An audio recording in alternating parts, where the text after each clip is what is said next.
바울이 에베소의 교회 지도자들, 장로들을 청해서 마지막 당부하면서 외적인 이 공격, 교회를 향한 외적인 공격, 그리고 내부에서 이 공격, 쌍방 쪽에서 그렇게 공격을 당할 거다. 첫 번째는 내가 떠난 후에 사나운 이리가 여러분에게 들어와서 그 양떼를 아끼지 아니할 거다. 두 번째는 여러분 중에서도 제자들을 끌어 자기를 따르게 하려고 어그러진 말을 하는 사람들이 일어날 거다.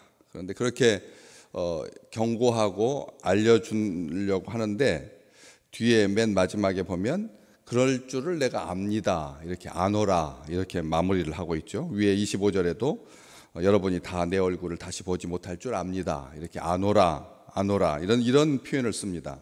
보통 말할 때 어떻게 표현하느냐에 따라서 이 감정이 격해지기도 하고 또 순해질 수도 있고 풀어질 수도 있는데, 안다라고 하는 이 표현은 우리로 하여금 시비거리를 없애주는, 사람들로 하여금 감정이 격해지지 않도록 하는 아주 중요한 이 표현입니다. 내가 그렇게 안다는데 뭐 그 사람이 똑같은 사건인데도 이쪽으로 이렇게 생각하고 있구나라고 그럴 수도 있겠다라고 하는 마음이 들게 만드는 표현이 안다라고 하는 표현인데, 그렇게 안다라고 하면 굳이 싸움 필요가 없다라고 하는 것이죠. 어떻게 당신이 압니까? 그렇게 우리가 나중에 변질되어 가지고 교회를 힘들게 할 줄을 어떻게 알겠습니까? 라고 이 공격하려고 하는, 억지로 싸움을 붙이려고 하는 사람이 있지 않는 한 그렇게 안다는데 시비할 수 없다는 거죠. 굳이 그렇게 틀렸다라고 말할 필요가 없는, 바울이 그렇게 알고 있는 거죠. 외부에서 거짓된 사람들이 들어와 가지고 사나운 이리처럼 양들을 아끼지 않을 거다. 이 아끼지 않는다라고 하는 그 표현이 사람들로 하여금 외부의 공격에 대해서도 너무 또 주눅들지 아니하도록, 이 아끼지 않다라고 하는 그 표현이 막 거칠고 세다면 외부에서 누가 올까 해서 자꾸 신경을 그쪽으로 향할 텐데, 그렇지 않도록 그렇게 말해주고, 그것은 왜냐하면 그게 교회를 힘들게 할 수 있는, 그게 교회 신앙을 무너뜨리는 그런 요소가 되지 않도록 주의하라고 말하고 있기 때문에 그렇게 알고 있구나. 분쟁을 부르지 아니하고 편가르지 아니하고 나누이지 아니하는, 억지로 싸우려 들지 않도록, 남이 아는 것 간섭해서는 안 될 일이기 때문에 아주 지혜로운 표현입니다. 감정 상하지 아니하고 그 말에 대해서 한 번 더 생각할 수 있는, 우리가 바울이 교회 지도자들에게 이렇게 말했기 때문에 교회 지도자된 모든 사람들은 항상 이것을 경계해야 되는 거죠. 교회 바깥에서 이렇게 교회를 무너뜨리기 위해서 속여서 들어오는 사람이 있다. 밤에 몰래 와서 씨를 뿌리고 가는 사람이 있다는 거예요. 어떤 교회든지 크고 작은 교회를 떠나서 교회는 악한 마귀 권세가 무너뜨리기 위해서 갖다가 심어놓은, 훨씬 더 강력하게 잘 자라는, 훨씬 무너지지 않는, 상처도 안 받고요. 아시지만 이 몰래 들어온 사람들은 상처받을 일이 없는 거죠. 자기가 상처받지 않습니다. 절대 받지 않습니다. 흔들리지도 않고 요동치지도 아니하고 그렇게 아주 잘 꿋꿋이 버티죠. 그러니까 제자들이 예수님 빨리 뽑아서 연약한 지체들이 잘 자랄 수 있도록 햇빛도 더 많이 받고 공기 순환도 더 잘 되고 해야 되지 않겠습니까? 피를 뽑아내야 되지 않겠습니까? 주님께서 다 들으신 후에 내버려 둬라. 주님께서 내버려 둬. 왜? 문제될 게 없다는 겁니다. 우리 신앙이 가만히 몰래 들어온 거짓된 사람들로 인하여서 요동칠 정도의 신앙이라면 그 신앙은 건강한 신앙이 아니니까. 우리가 사람이 실족한다라고 하는 게 이게 우리가 하는 말이지 그런 외적인 요소로 그렇게 요동칠 거면 누가 주님을 향해서 목숨을 걸고 신앙생활하고 헌신하고 열정을 다하겠습니까? 그렇기 때문에 그것 주님께서 내버려 두라고 하십니다. 나중에 주인이 알아서 다 분리할 거고, 알곡은 하나님의 곳간에 가라지는 지옥불에 태울 거다. 주님께서 말씀을 해주신 거거든요. 그래서 바울이 이렇게 말합니다. 외부에서 그런 공격이 있을 거다. 그리고 내부에서는 사람들을 자기를 따르게 하려고 하는 그런 소욕이 생길 거다. 여러분들 가운데서, 여기 분명히 여러분들 중에서도 제자들을 끌어들여, 믿는 사람들을 끌어들여서 자기를 따르게 하려고 그런 생각이 들어보신 적이 있으신지요? 나를 따르게 하려고 그런 마음이 조금이라도 있었는지 한번 물어보고 싶어요. 진짜로 그런가? 사람들이 신앙생활 하다 보면 자기를 따르게 하고 싶은 그런 마음이 생기나?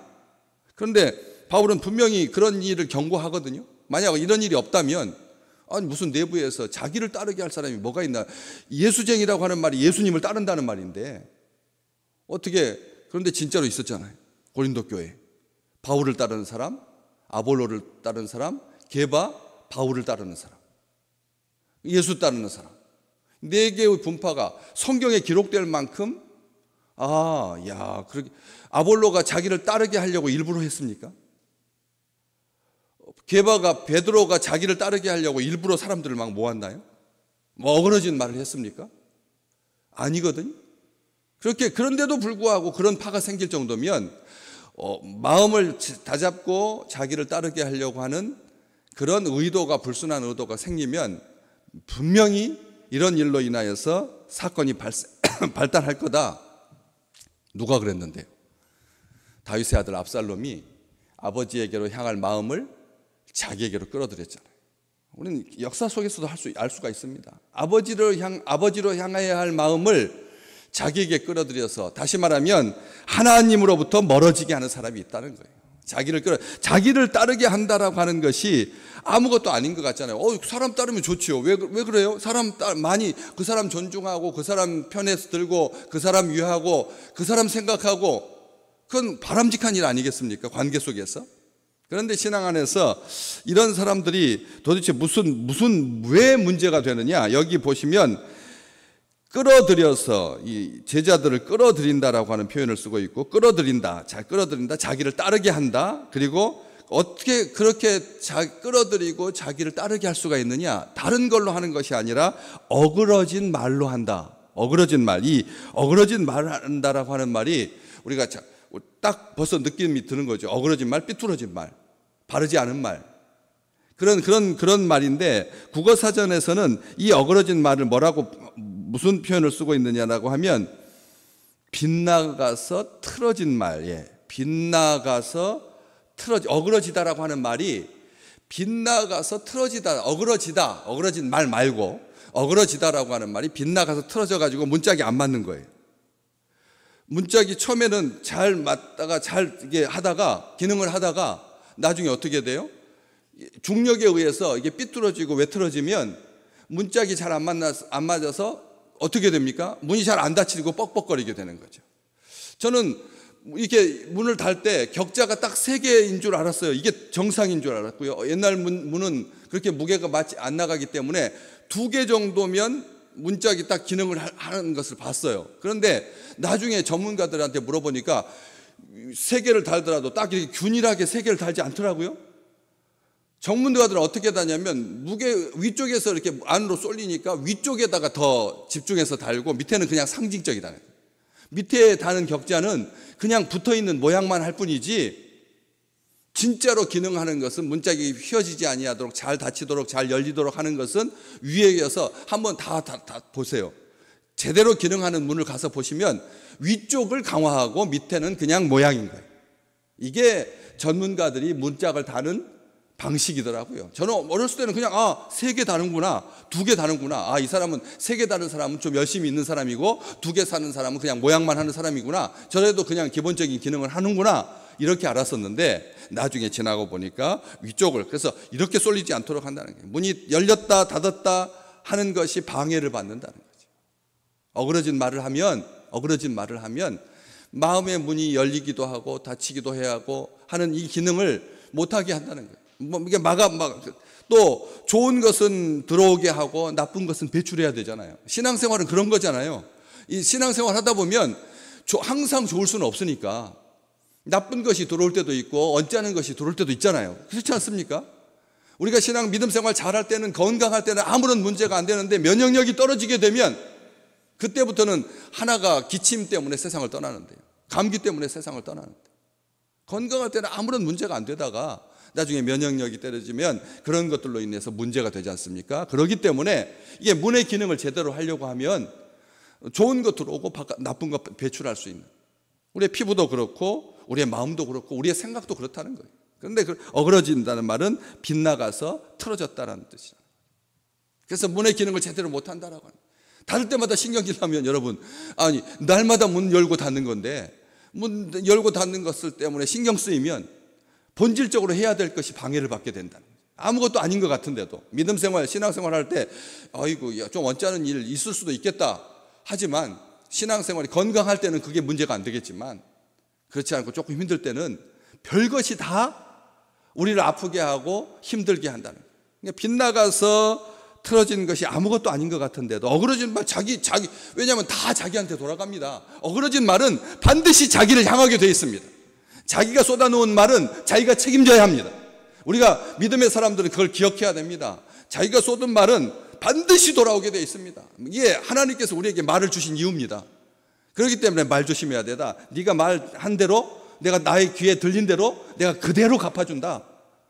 하나님께서 말씀하셨거든요. 들린 대로 하겠다 말하셨으니까 우리가 그 말, 어그러진 말 하는 사람은 한 사람이 손해봅니다. 한 사람이 당합니다. 한 사람이 아프게 돼 있습니다. 한 사람이 무너지게 돼 있습니다. 남을 무너뜨리려고 한 말 반드시 자기를 무너뜨리게 돼 있습니다. 그래서 압살롬이 하나님 백성들의 마음을 훔쳐서 아버지에게로 향할 그 마음을 멀어지게 했잖아요. 이 빗나가서 틀어진 말, 맞지 않는 말, 반대의 말은 어떤 말이죠? 어그러진 말의 반대말은 성경 말합니다. 분명하게 말합니다. 경우에 합당한 말. 경우에 합당한 말, 금쟁반의 은사과 같은 말 뭐죠? 우리의 기도이고 믿음의 백성들의 언어입니다. 우리의 언어는 금쟁반에 담긴 은사과 같이 귀한 말 되시기를 주의 이름으로 축복합니다.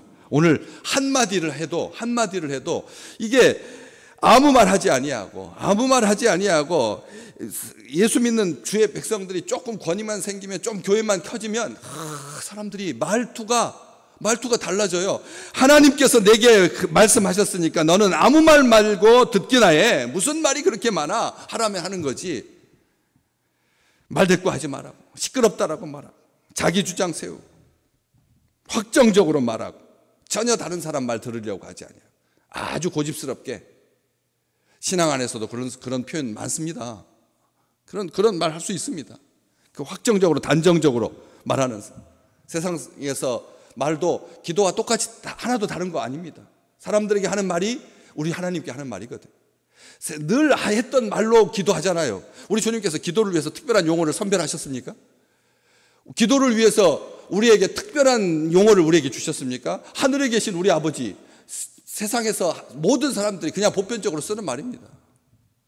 그 말을 가지고 기도가 되기도 하고, 그 말 가지고 뭐로 되기도, 다른 사람을 무너뜨리기도 하고 실족시키기도 하고 어그러진 말이 되어서 문짝이 빗나가서 맞지 않게 되는 그런 용어를 사용할 수 있다라고 하는 것이죠. 유다와 드다라고 하는 사람이 일어나서 사람들을 선동해가지고 막 자기를 끌어갔었던 것을 기억하라. 가말리엘이 예수를 잡으려고 하니까, 예수 죽이려고 하니까 예수님을 변호하려고 하는 건 아닌데 아주 지혜롭게 했던 말을 기억합니다. 유다라고 하고 드다라고 하는 사람이 일어나서 어그러진 말로 자기 사람들을 끌어들였던, 그걸 결국은 다 흩어지고 말하지 않느냐? 걱정할 건 아니라는 거죠. 분명히 말합니다. 이 어그러진 말이 말만 해당하면 얼마나 좋겠습니까? 말로만 끝나고, 말도 치명적이지만 그럼에도 불구하고 말로는 그래도 좀 괜찮을 것 같은 느낌이 들잖아요. 그런데 세대를 향하여서 무너진 세대, 어그러진 세대, 특별하게 그 중심에 딱 경고해 주시는 한 사람 기억하십니까? 발람의 어그러진 길. 발람이라고 하는 거짓 선지자의 그 어그러진 길. 그가 불의의 삭슬 사랑하여서 그렇게 어그러진 길로 갔다. 유다서를 통해서 하나님은 우리에게 분명하게 경고해 줍니다. 어그러진 말은 결국 어디로 간다고요? 어그러진 길로 가는 그런 그 일을 경고하면서, 그 어그러진 길로 가는 사람들은 어떤 사람들이냐 보니까 원망하는 자, 불만을 토하는 자, 정욕대로 행하는 자가 어그러진 길로 간다는 거예요. 어그러진 말을 하는 사람들이 가는 길을 가만히 보니까 불의의 삭슬, 불의한 돈을 사랑하는 사람, 그런 사람인데 원망하고 불만을 토하고 정욕대로 행하는 자다. 그 입으로 자랑하는 말을 하고 이익을 위해서 아첨하는 자다. 유다서에는 어그러진 길, 발람의 길을 아주 정확하게 우리에게 경고해 줍니다. 우리 스스로도 조심하셔야 됩니다. 우리 어그러진 말 하다 보면 어그러진 길로 가게 되니까. 그래서 결국은 이 사람들은 분열을 일으키는 자고 육에 속한 자이고, 마지막 말이 중요합니다. 성령이 없는 자니라. 성령이 없는 사람이 어그러진 말하고 어그러진 길로 간다는 거예요. 잘 기억하셔야 됩니다. 분열을 일으키고 육에 속한 사람들 경계해야 됩니다. 교회뿐만 아닙니다. 나라와 민족도 가정도 이런 사람들로 인해서 위험에 빠지게 되는 것이죠. 가만히 보면은 다 분별할 수 있습니다. 어그러진 말을 하는 사람들, 어그러진 길로 행하는 사람들, 이게 국가를 흔들기도 한다는 것이죠. 오늘 우리는 기도합니다. 나라와 민족과 열방을 위해서 기도해야 합니다. 우리나라만 안전하면 되는 게 아닙니다. 우리나라만 안전하면 되는 게 아니라니까요. 다 이 세상은 연결되어 있습니다. 처음부터 사람은 연결적인 존재입니다. 단독으로 있을 수 없습니다. 그렇기 때문에 지도자들을 위해서 기도해야, 시진핑을 위해서 기도해야 합니다. 푸틴을 위해서 기도해야 합니다. 김정은을 위해서 기도해야 합니다. 그들을 사랑하기 때문이 아니라 그 사람들로 인해서 고통받을 주변의 국가와 내부에 있는 백성들, 외부에 있는 사람들, 내부에 있는 사람들 고통받을 거니까, 그래서 그 사람들을 위해서 우리가 기도해 주는 겁니다. 이게 중보자의 역할입니다. 마음은 아프죠. 그렇지만 위에서 바른 판단하고, 그리고 정상적인 판단하고, 불의의 삭슬 사랑하여서 어그러진 길로 가지 아니하고 정욕대로 행하지 아니하고 분열을 일으키지 않게 해달라고 이 기도의 제목을 가지고 우리가 나라와 민족과 열방, 세계의 지도자들을 위해서 기도할 때 하나님은 이 일을 통해서 교회도 건강해지고 가정도 건강해지고 나라와 민족과 사회도 건강해지는 그 복을 우리에게 오늘도 풍성하게 내려주실 줄로 믿습니다.